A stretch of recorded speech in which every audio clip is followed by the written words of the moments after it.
and Lois calls him down. She's screaming her head off because the pipe just blew totally, and the water's shooting out from under the sink, and Bernie must think she's popped an artery or something, and he's out of the bathtub looking like a goosed whale. Everybody in the table in Teddy's rec room is looking at each other, trying to imagine that. I could just see him, I say.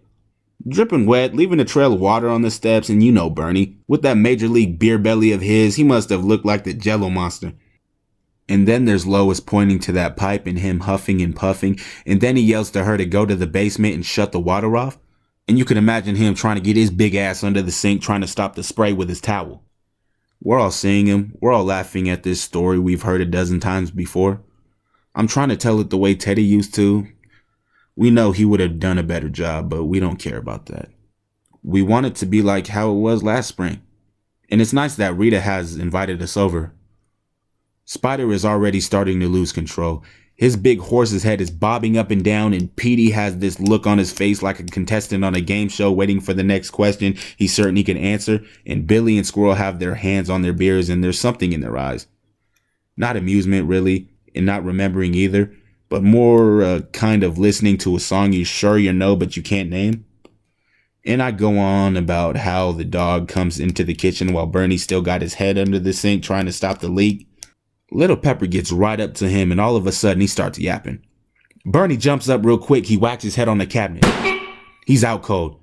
Just at the second, Louise shuts off the water and she comes up the stairs yelling, Bernie, Bernie, is it off up there? And what does she see but him laying on the floor naked, got his legs under the sink and starts wailing, oh my God, oh my God! Spider's shaking his head. His eyes are wet, and for some crazy reason, I'm so happy that he's laughing. For a second, I think it's really Teddy telling the story. And then, I say, the canary they used to have that she was trying to clean the cage when all this started, it comes flying into the kitchen all yellow, flapping his wings, singing like crazy.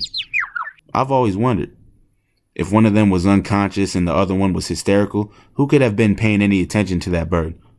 But that's how Teddy told it. And the dog gets real quiet and must be thinking that the master's dead. And Lois is at the top of the basement steps crossing herself saying, Holy Mary, Mother of God! And she's looking at the big naked corpse laying in the puddle on the kitchen floor and she's thinking, I'm not ready to be a widow yet. I glance out the window at the traffic passing by in the early darkness and I'm glad I'm in here where it's warm. How can it be fall already, I wonder, with winter in the air? By Christmas, Rita wants to be out of the house. She wants to move back to that little town where her folks are.